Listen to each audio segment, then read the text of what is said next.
Chosen one, something ended before you even arrived because people were too scared to tell them they were wrong about you, and now they feel exposed and humiliated by the wreckage of their own assumptions.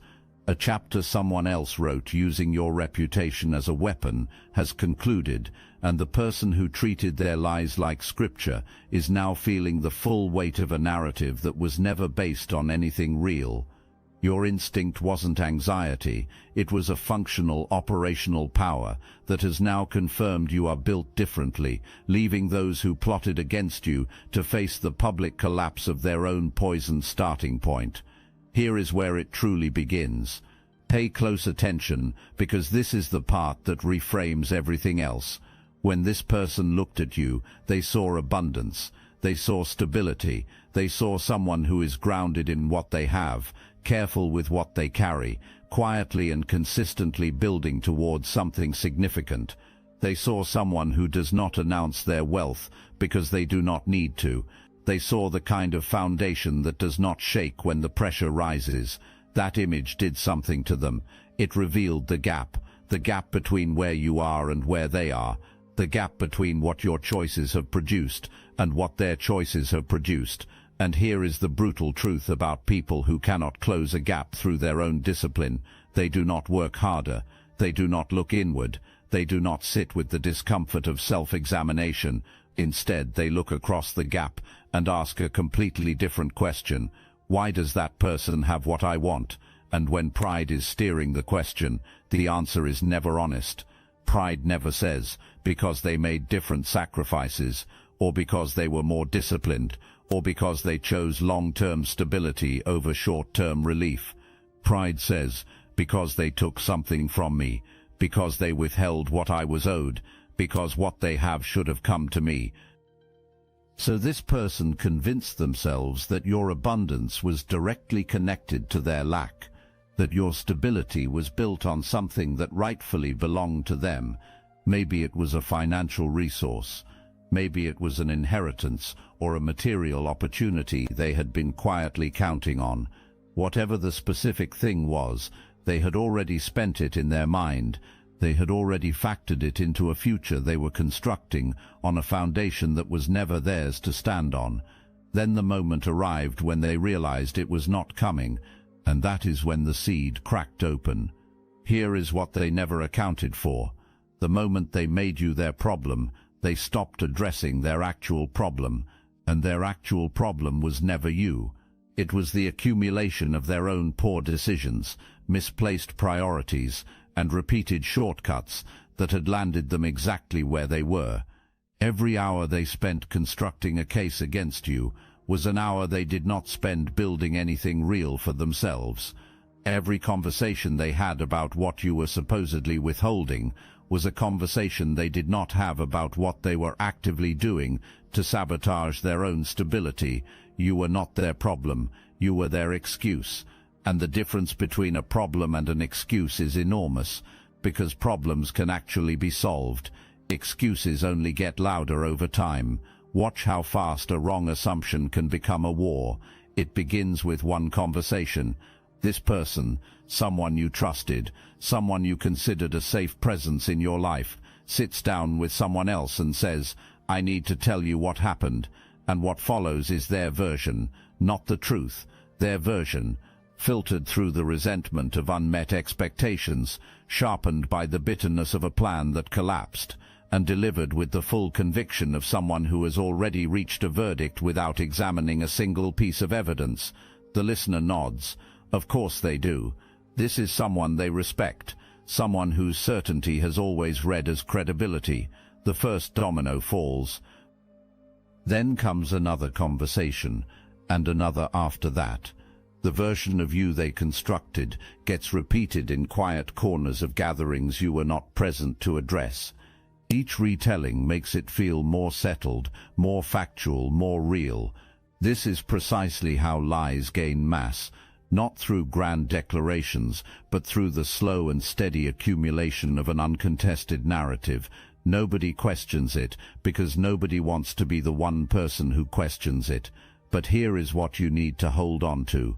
Every single person who heard that version of you and said nothing, Every person who felt something was off, who noticed the pieces did not quite fit, who sensed the account was incomplete, every one of them made a deliberate choice.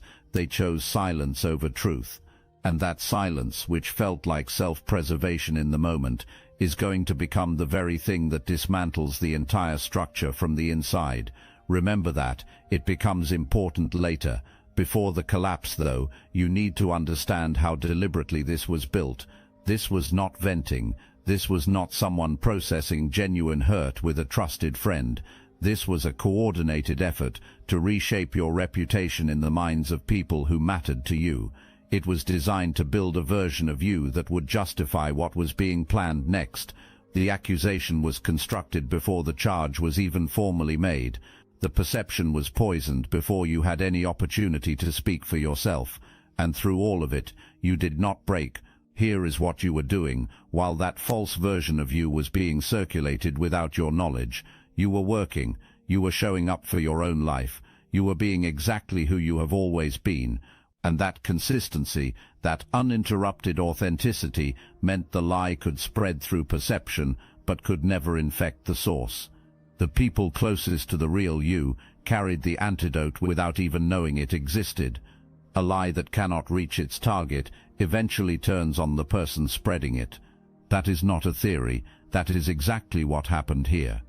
If this message awakened something within you, hype this video for other chosen ones who need to hear this. Here is where it caught fire. When the campaign did not break you, when you did not hand over what was expected, or collapse under the weight of the accusations circulating about you, something shifted in this person. The objective changed. It stopped being about extracting something from you. It became about defeating you. And those are two entirely different creatures. A person trying to extract something from you will eventually exhaust their strategies and stop. A person trying to defeat you will keep escalating indefinitely, because defeating you is not a thing they can hold or measure. It is a feeling they are chasing, and that particular feeling is never finally satisfied. So the tactics went further, harder, beyond conversation and quiet social pressure into territory that had no legitimate justification. This person needed to be the dominant force. They needed to be the one everyone deferred to, the one whose word was final, the one who could not be refused or challenged. And in their framework, dominance is not built by elevating yourself. It is secured by making sure everyone around you is positioned lower. So the pressure intensified. The accusations sharpened. Another person got pulled into the situation, someone with a different kind of reach but the same kind of appetite, and together these two believed that combined force would eventually produce the compliance they were after.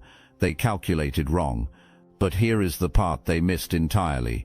While they were coordinating against you, the very act of recruiting others was creating witnesses they never intended to create. The people pulled into the campaign were watching everything. Not just watching you, they were watching the person doing the recruiting. They were noticing the moments when the mask slipped. They were filing away the discrepancies between what was being claimed and what was actually being demonstrated. They were observing the gap between the righteousness being performed and the behavior actually present. Every person brought in to strengthen the campaign became a potential source of its undoing. This person handed their own exposure the keys without realizing they had done it. Look, you already know the attacks weren't random, and if you're paying attention you can feel it. Their walls are closing in.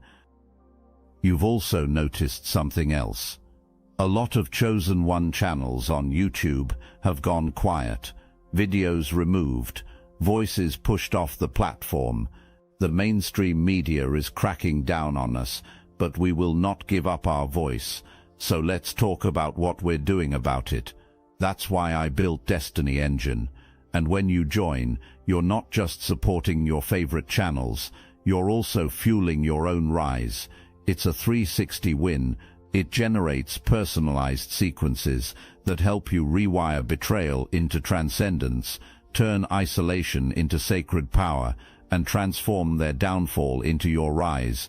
We are using the Dark Elite's own weapons against them, taking their declassified consciousness technology that programmed competition and scarcity and repurposing it to serve cooperative intelligence. The beauty is, you don't even have to lift a finger. You put on the headphones, press play, and your subconscious is rewired while your enemies collapse under the weight of their own lies. This is why I created it in the beginning, so everything they did to break you becomes fuel for your purpose. The collective upgrade is underway. Start your destiny engine for $7 today and watch divine justice accelerate in your life. Link in the description. This is the turn. This is the moment where the architecture of the entire campaign comes apart at its foundation. Driven by absolute certainty, this person decided to confirm what they already believed they knew. They went looking for evidence. They initiated what they were certain would be a straightforward exercise in validation, collecting the proof that would finally, definitively, undeniably establish that everything they had said about you was accurate. What they found was the opposite. The truth they uncovered did not confirm the version of you they had constructed and distributed so confidently.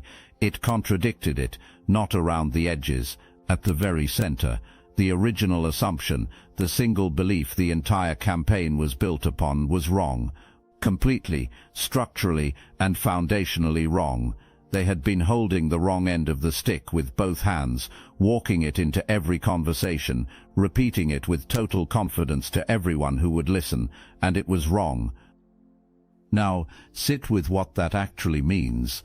Not just that they were mistaken, but what being mistaken means when you have already gone this far, when you have told this many people with this much certainty, when you have recruited allies, applied sustained pressure, and escalated into territory that cannot be walked back casually, when your entire moral justification for every move you made rested on something that turned out to have no foundation at all. The sensation that arrives in that moment is not humility. Humility requires a kind of openness this person does not possess. What arrives instead is shame, dense, burning, inescapable shame, the kind that replays the worst moments on a continuous loop, the kind that catalogues every single person who was told the false version and calculates, with excruciating precision, how each of those people is now going to reassess everything they were told. And because you were never in the wrong, because your hands were clean in this entire situation, you do not carry that shame. That weight belongs entirely to the one who created it. Consequences are very precise about finding the right address. The exposure that follows does not arrive all at once. It seeps. It moves through the same channels the lie used. The same people who absorbed the false version of you are now quietly, privately beginning to hear a different account. And the contrast between those two versions is doing its own work, steadily, without you having to lift a finger or say a single word. Remember the people who heard the false version of you and said nothing. The ones who felt something was off, but chose not to be the person who challenged it. That silence is breaking now, not because those people suddenly found a courage they did not have before. The social calculation shifted. When the person who made silence feel necessary is the one now being exposed, the cost of speaking up drops dramatically. When the dominant force in a circle loses its grip, the people who were quietly suppressed beneath it start to breathe again. And when people start breathing freely, they start talking honestly. What they are saying is not directed at you, it is directed at each other. Quiet recalibrations, careful acknowledgements that things did not add up, private retellings of moments they witnessed that now look entirely different in hindsight. The fracture is happening from the inside, which is the only place it could have genuinely happened. You could not have engineered this outcome. You did not need to. The pressure that was applied against you had nowhere left to go once it stopped finding purchase, and it reversed back into the structure that originally generated it. Here is something important you need to understand about what is being revealed right now. This is not only about what was done to you specifically. What is surfacing reaches further than your situation. People who move the way this person moved do not reserve that behavior for a single target. There is always a pattern. There are always others who have experienced versions of the same treatment. And when one crack becomes publicly visible, the people who were quietly managing their own cracks begin to recognize the moment as permission to speak. The person who operated as though permanently immune to accountability has now been made accountable, and that visibility fundamentally changes what others around them feel permitted to name out loud. You did not orchestrate any of this. You did not need to. You simply refused to absorb the lie, and the lie had nowhere else to land except back on its source. You already knew. Before any external confirmation arrived, before anyone brought you proof, you already knew. The instinct you almost dismissed, the one that registered something wrong before anything was provable, was right. It was always right. And because you knew, because your discernment had already mapped the terrain before the evidence caught up to it, there is no version of an apology that can now arrive cleanly. There is no conversation this person can initiate that does not have to walk through the entire history of what was attempted against you. There is no casual re-entry into your trust, not because you are bitter, not because you are holding on to something, but because you already know exactly what happened, and they know you know. That knowing permanently changes the geometry of any future interaction between you. An apology built on pride is not actually an apology. It is a transaction. It is engineered to relieve the apologizer of discomfort rather than to genuinely reckon with the harm created. Any apology this person might bring, if they ever found the will to bring one, would be timed for their own convenience. It would be calibrated to make them feel resolved, rather than to meaningfully address what you were put through. You would recognize it instantly, and they know you would, which is precisely why it has not arrived. Pride does not apologize. Pride waits for a second chance that was already forfeited. What matters for you right now is this: release the expectation of acknowledgement. Release any residual hope that this person will eventually hand you the moment of recognition you deserved from the beginning. That moment is not coming in the form you might have once needed it. And here is the consequence of that. The moment this person chose to come against you with deliberate intent to harm someone they shared trust and history with, something shifted in what was available to them.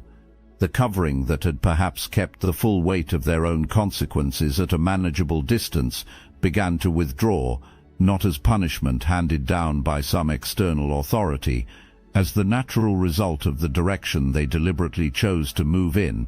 You do not maintain that kind of covering when you use your position to target someone whose hands are clean. That is simply how this works. Every escalation they made, every tactic they reached for, every overreach made in front of witnesses, each one drew down from an invisible account they had been relying on without consciously knowing it. And now they are standing in the bewilderment of a campaign that should have produced results by their own calculation, and produced nothing except the systematic dismantling of their own credibility and standing. Here is the other thing their calculation missed. Every time they pushed harder and you did not react in kind, you were not being passive, you were letting them spend. Your restraint was not weakness, it was the most strategically powerful posture available to you. Each overreach they made in the presence of observers was a visible demonstration of who they actually are. Each moment you held your composure while pressure mounted was a visible demonstration of who you actually are. The contrast was always working in your favor, even on the days when it felt like nothing was moving in any direction at all. Let us be very clear about who you are in this. You were targeted, you were lied about. Your name was spoken incorrectly in spaces you were not present to address. All of that is true, and none of it makes you a victim. A victim is defined by what was done to them. You are defined by what you continued to do in spite of what was done to you. You kept building. In the middle of the campaign, in the middle of the pressure and the false narratives and the coordinated effort to shrink you, you kept working. You kept showing up for your own life. You kept moving with the quiet, relentless energy of someone who knows their destination and refuses to mistake disruption for redirection. That is not a soft quality. That is the most difficult quality there is to sustain. Most people, when the attack becomes this specific and this personal, either collapse inward or explode outward. Collapsing inward produces stagnation. Exploding outward hands the other person the ammunition they were trying to create. You did neither. You stayed in forward motion, and forward motion maintained under that kind of pressure is the most concrete demonstration of dominance available to a human being. Here is what that kind of sustained forward motion produces over time. It creates an asymmetry. While the campaign against you was burning through capital, social capital, relational trust, the credibility that makes people follow without question, you were quietly accumulating. You were adding to everything that actually compounds your reputation with the people who observe carefully, your clarity about who genuinely belongs in your world, your demonstrated track record of integrity under pressure. None of that accumulation is loud. All of it is undeniable once it is visible, and something real is now moving toward your life, something material and significant, something connected to the work you have been doing quietly and consistently while the noise of this campaign circulated around you. The people who observe from positions that actually matter have been watching you earn it, not through performance, through the demonstration of exactly the qualities required to be trusted with what is coming, the ability to stay grounded in your values when it would have been far easier to abandon them, the discipline to keep building when the building felt thankless, and the integrity to refuse the shortcut of retaliation even when retaliation felt fully justified. The qualities this person resented in you are precisely what selected you for what comes next. What they tried to weaponize against you is what the right people recognized as your most important credential. Nothing in this is accidental. Your rising and their unraveling are not two separate events. They are the same event experienced from two different positions. The same energy that was misdirected against you is now returning to its origin. As it returns, it clears the path in front of you. Every connection that was strained by the false version of you that circulated is now recalibrating toward the real version. Every person who absorbed the lie and is now absorbing the truth becomes a witness to the contrast between what was claimed and what is actually true about who you are. The alliance that formed against you is fracturing. Partnerships built on shared agendas do not survive the collapse of the agenda. Without the common project holding them together, what remains is the shared embarrassment of having been wrong together, and the uncomfortable awareness that each person in that alliance knows enough about the other's intentions to make any parting complicated. That fracture is not your concern to manage. It is consequence completing its circuit exactly as it should. Something else is also surfacing, and you may only catch the edge of it directly. What came to light through your situation reaches further than your situation alone.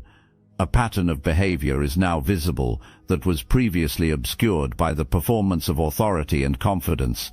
The people who witnessed that pattern from the inside, who had their own quiet, unaddressed experiences of being on the receiving end of it, are recognizing this moment as a turning point. The person who operated as though permanently beyond accountability has now been held accountable, and that visibility changes what everyone around them feels permitted to say out loud. You did not design any of this. You did not need to design it. You simply refused to absorb the lie, and the lie had nowhere else to land. Do you remember where this began? One poisoned decision.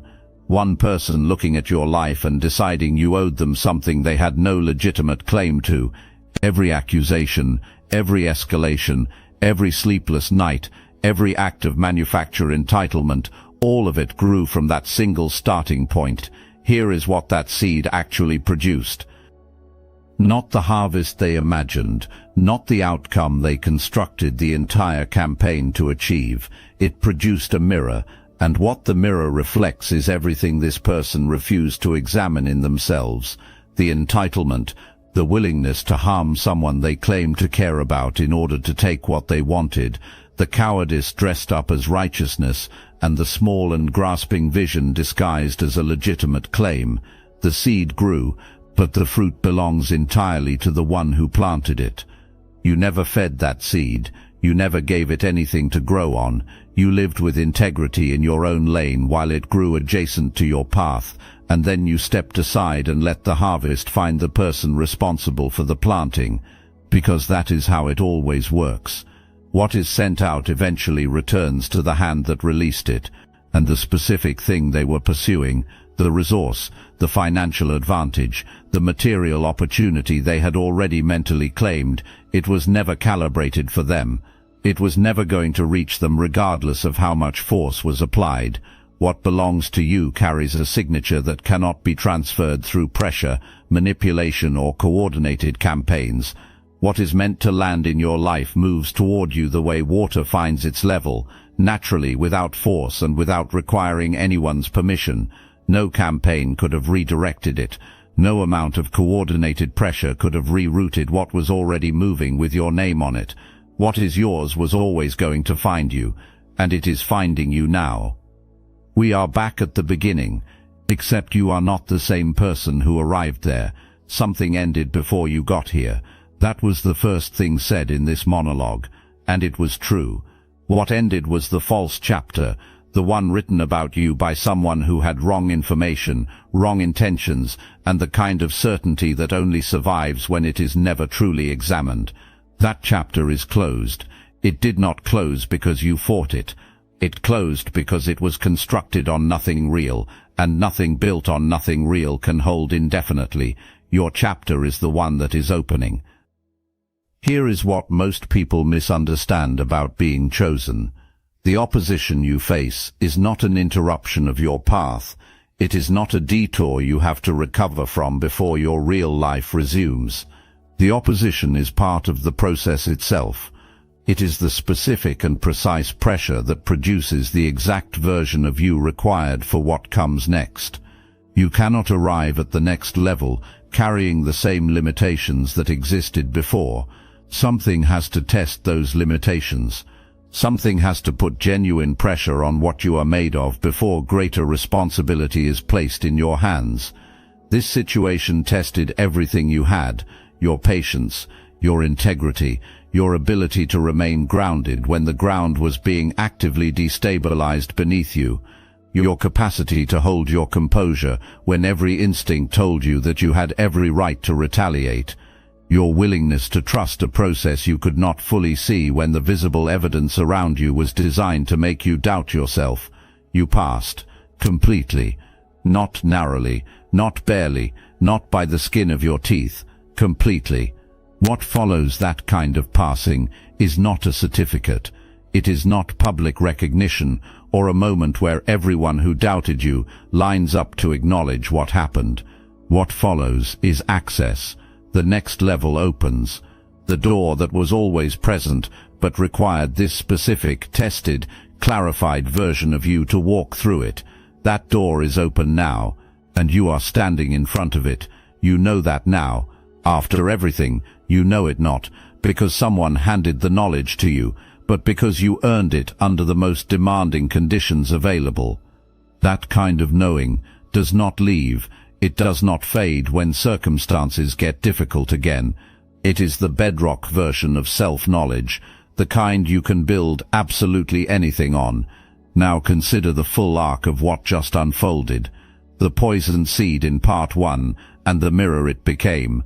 The calculated assumption that launched an entire campaign and the truth that dismantled it from within. The silence of the people who knew something was wrong, and how that same silence eventually fractured the alliance it was protecting. The two coordinated people and the fault lines now pulling them apart. The path that was always calibrated for you, running clean and undiverted through everything that was attempted against it. Nothing landed. Nothing redirected what was coming toward you. Not because you are untouchable as a human being, but because what was being targeted, the version of you built from entitlement and false assumptions, does not actually exist. You cannot successfully damage a fiction. Every move passed through the fabricated image and found nothing real behind it to hold on to. The real you kept moving the entire time. What is coming toward you now is moving toward this version of you, the version that walked through fire and came out knowing exactly what it carries, the version whose worth is no longer a question to be answered by external validation, because it was demonstrated in the hardest possible conditions, and the answer is now permanent.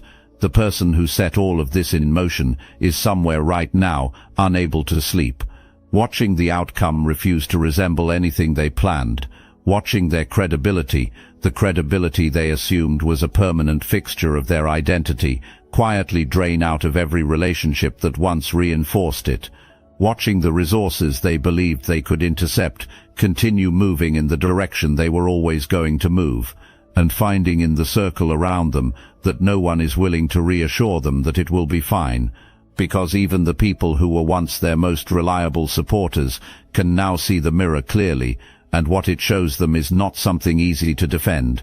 Let that be their situation. It is not yours. Yours is just beginning. Chosen one do not just rise, they compound. Every test passed adds permanent depth to the foundation. Every fire survived expands the capacity to carry more. Every chapter that attempted to bury you and failed becomes irrefutable evidence of something that cannot now be argued away, that you cannot be stopped, that what belongs to you cannot be taken from you, and that the path laid for you moves through opposition without ever being broken by it. Everything was brought against you.